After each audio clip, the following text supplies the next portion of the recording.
welcome back to another video. As you can see, the puppy is here with me again. He is never far away, my little shadow. But it is incredibly loud and windy outside today, which he isn't really a fan of, so I don't blame him for wanting some extra cuddles.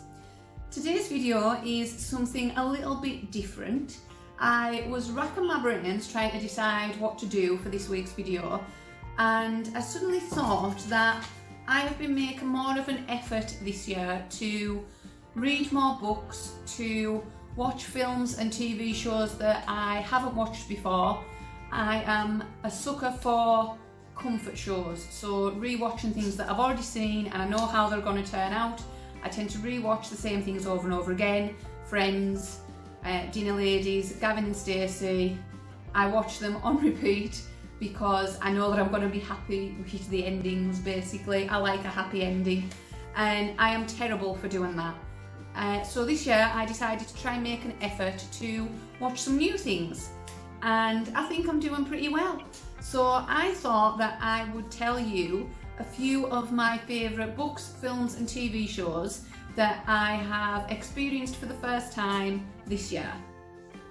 So we're going to start with the books, then we'll go on to TV shows, and then the movies.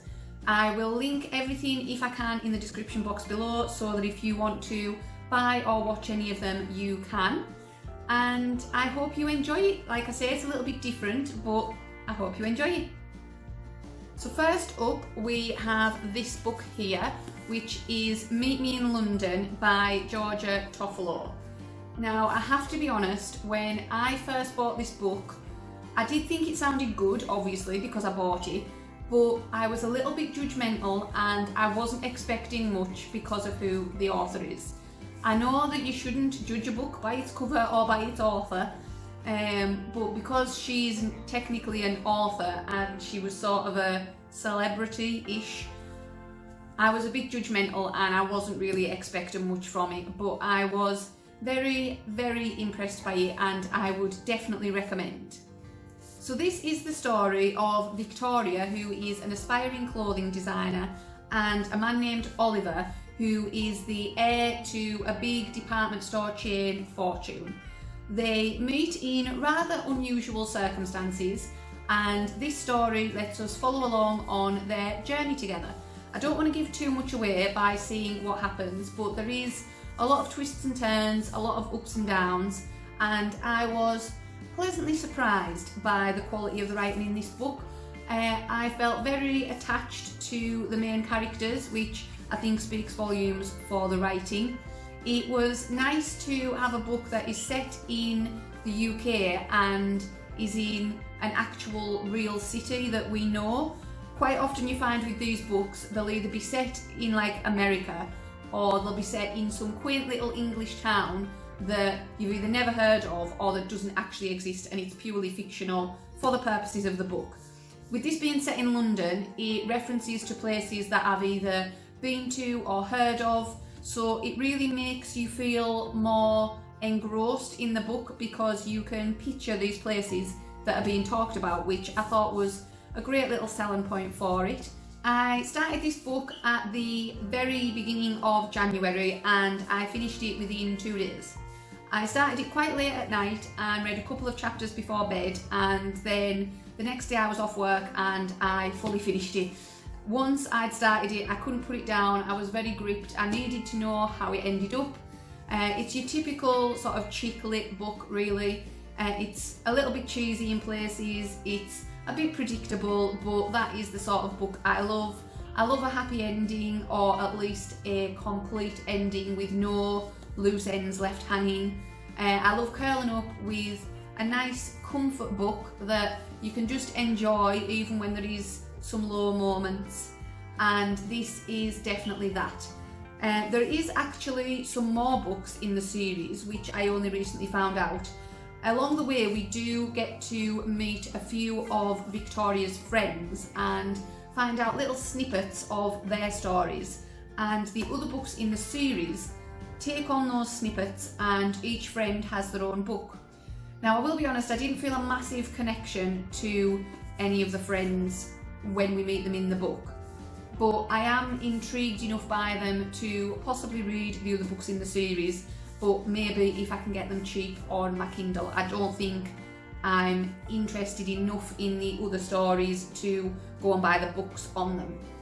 But this one I would definitely recommend. As I say, I judged it far too quickly by who the author is, and I did end up being very impressed. So I would recommend it if you're on the lookout for a nice easy read, a good chick lit book, then definitely take a look at this one. The next book is a Danielle Steel book. I am sure you will all have heard of Danielle Steel. I think we all have, but I have never actually read one of her books.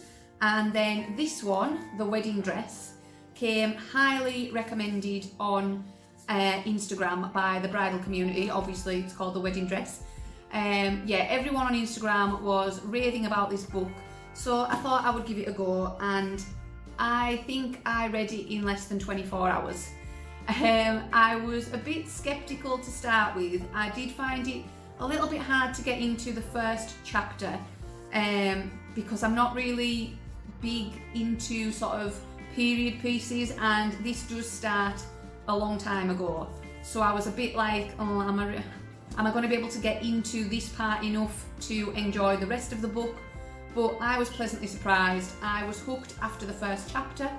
It is about a family and you get to meet each new generation of the family across the decades.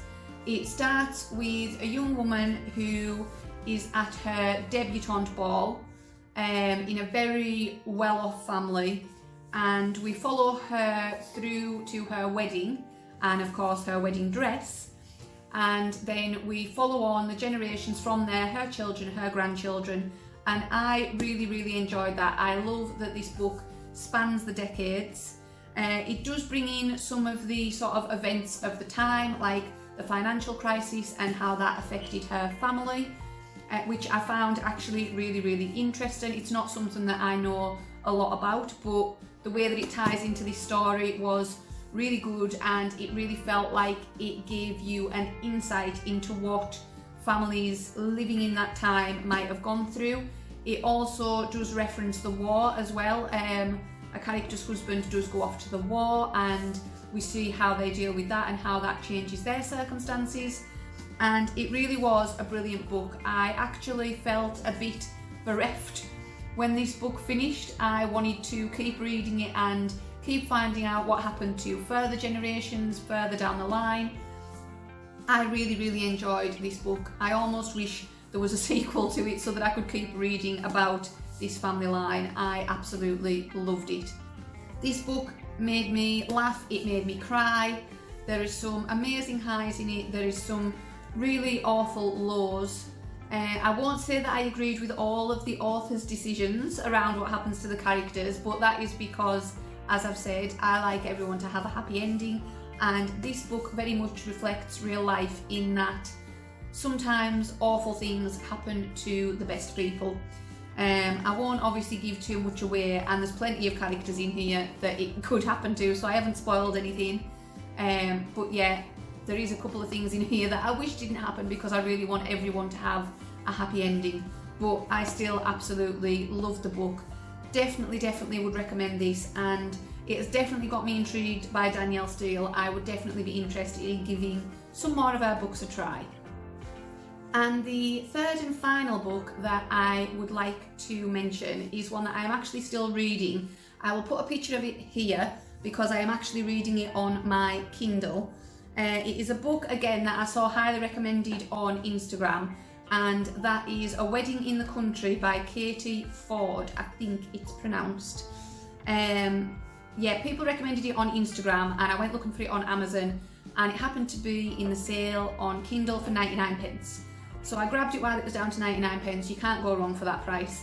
Obviously I am currently still reading it, so I can't give a final verdict on it, but I am really enjoying it so far. I have been reading it on my breaks from work today, which shows how interesting I find it. I can't put it down. This book is about a young girl named Lizzie who is attending what I suppose could be called a sort of finishing school. She's doing cooking, sewing, they're learning to sing, all that kind of thing. And she meets these other two girls called Alexandra and Meg that she makes friends with and ends up moving into a house share with. Gonna be honest, I've got no idea how it ties into the title of A Wedding in the Country. So far there hasn't really been much mention of weddings, but I am really enjoying it. I am really intrigued by the characters. I'm interested to know what happens next for them. And so far I would definitely recommend it. As I said, will link it in the description, and I will pop a comment down there when I've finished it to let you know what I think. And let's be honest, for 99 pence, you can't go wrong. Okay, now we will move on to the TV shows. I will start this by saying they are all on Netflix. That is pretty much all I watch now. We do have Sky, we have Disney Plus, we have YouTube, and lately all I seem to watch is Netflix. So they are all on there, but I will link them all down below. So if you have a Netflix subscription, then definitely check them out. The first of those is Sweet Magnolias. This is a series that I first came across a couple of years ago. I was just randomly browsing Netflix and this popped up and it seemed interesting. The first series really had me gripped. It ended on a cliffhanger, and then for the longest time it didn't seem as if there was going to be a series 2. There was no mention of a series 2. Normally there's sort of rumours and things circulating before it gets officially announced, and there was nothing. So I was devastated that it had ended on that cliffhanger with no series 2. Then when I came onto Netflix on a random day at the start of this year, it said season 2 coming in February. I was thrilled. So as soon as it was out this month, I jumped on to watch it, and I binged the full series 2 in the space of 2 days.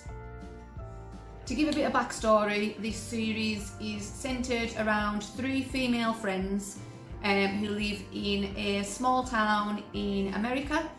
They have been friends since they were really young at school, and this series focuses on them, their friendship, their business that they own together, and each of them individually with their families as well. As is usually the case in a small town on a TV show, it is not at all quiet. There is lots of secrets, lots of gossip, lots of drama. There is always something going on, and I absolutely love this show. It has a bit of everything. It has a bit of drama, it has a bit of comedy, a bit of romance, and it is just a really good, easy watching TV show that will definitely leave you wanting more. And I've got to admit, I also love the accents. That is a big plus for me in this show. I love everybody's accent, it is just brilliant. There will be a lot of actors in this show that you recognise from other things. I think about 50% of the cast I have recognised from somewhere. All brilliant actors. I have absolutely loved the second season. Again, they have left us on a little bit of a cliffhanger. Not quite as bad as the first series, but there is still a bit of wondering there. So I'm really hoping for a series 3 to clear up this cliffhanger. The series is based on books, which I am trying really hard not to want to read to find out what happens, because I don't want to spoil it for myself in case there is a season 3. But I would definitely recommend checking it out if that is the sort of thing that you are into. Second up, we have the show with the world's most unnecessarily long title, and I'm actually going to have to read it from my laptop behind you because I can never remember it. It is The Woman in the House Across the Street from the Girl in the Window. Yeah. You might have seen this advertised if you have Netflix, because Netflix seem to really be pushing this show.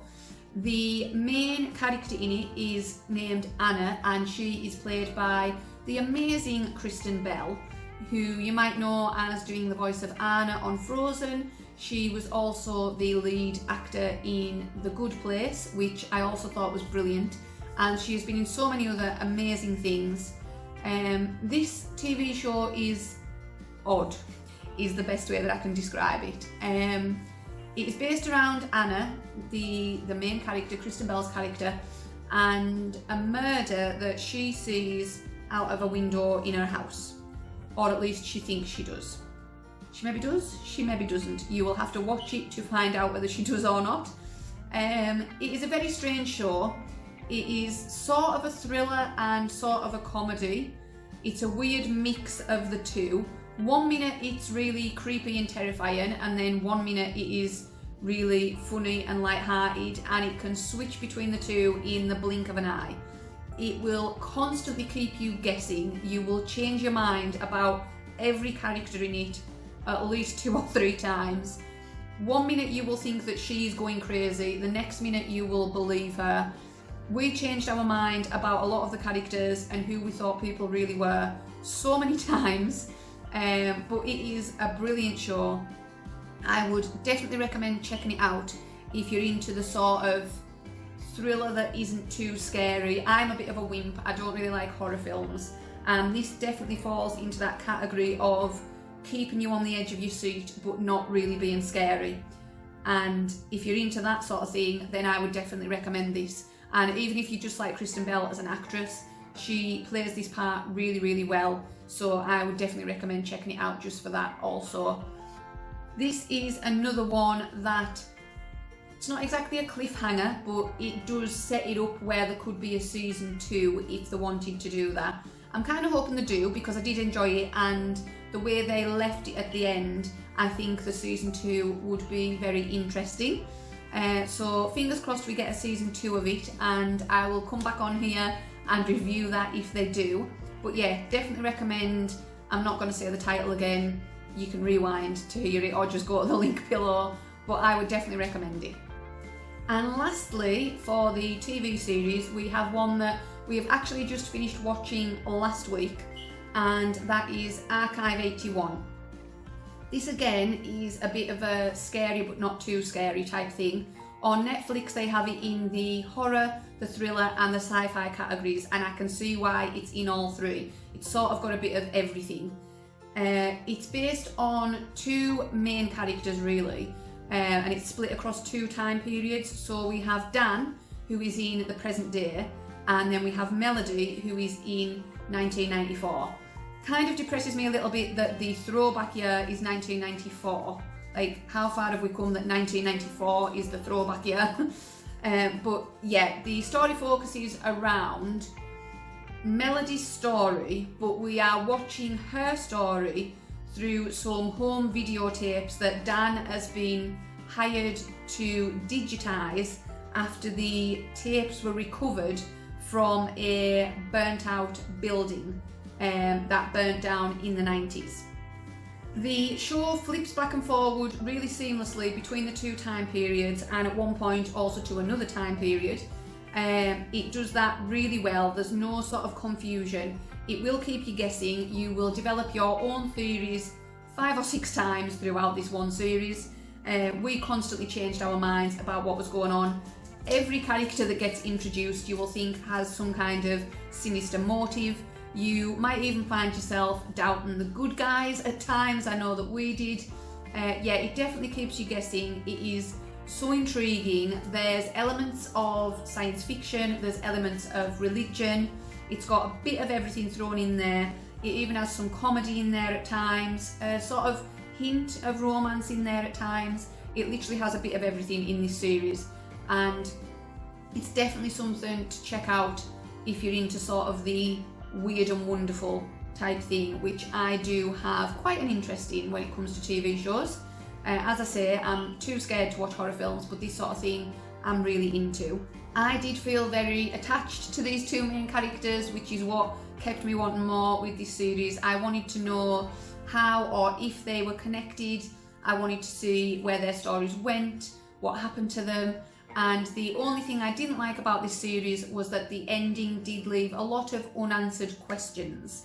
There's a lot of things that I still keep developing my own theories about, and I really, really want those answers. It did leave it where there could be a second series, so I'm really hoping there will be, to tie all those up. And I'm going to have to find a way to try and stop myself coming up with my own theories until it does, because I'm just going to drive myself crazy. But yeah, definitely watch that one. I will leave it linked below, and I really hope you enjoy it. And finally, I just want to talk about 2 films that I have particularly enjoyed this year.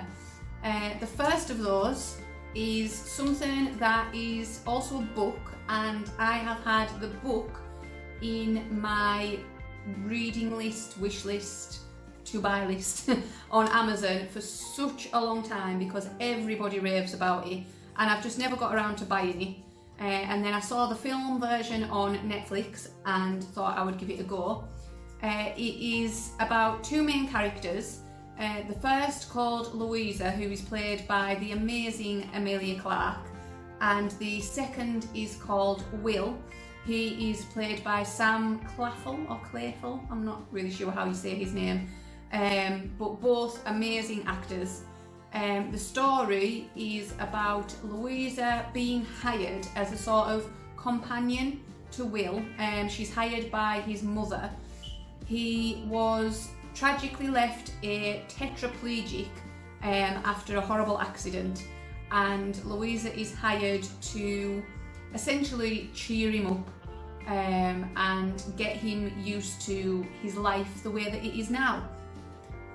This film broke me. I'm not going to sugarcoat it, it broke me. I genuinely don't think I can cope with reading the book after seeing the film. I am a crybaby anyway. I cry at so many things, Beauty and the Beast, any version of it, whether it's the animated, the live action, the theatre production, it always makes me cry. Bawled like a baby at Coco. But this film, I broke my heart, like sobbing to the point of needing to take my inhaler, crying.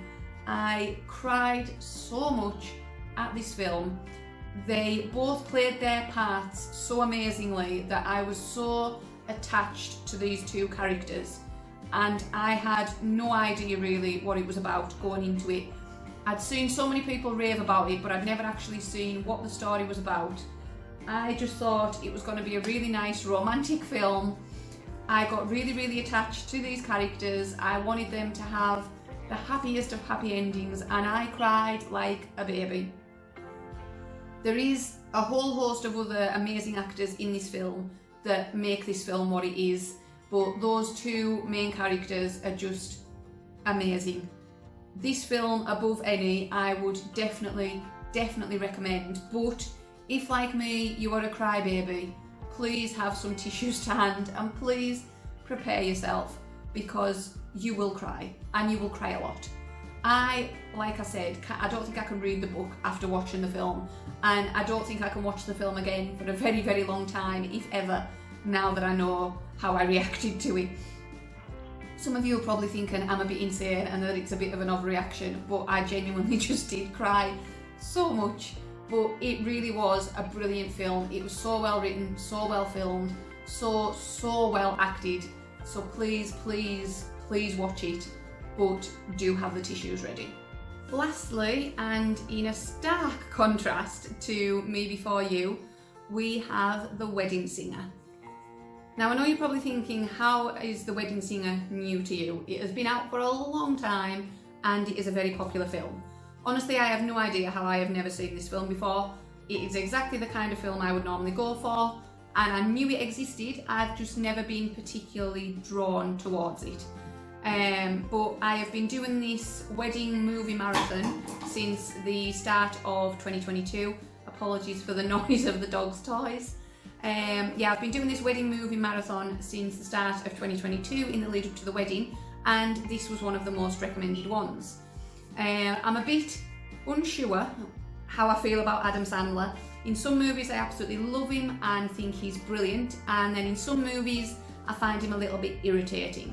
I feel that he tends to play the same character in most things, and sometimes that works and sometimes it doesn't.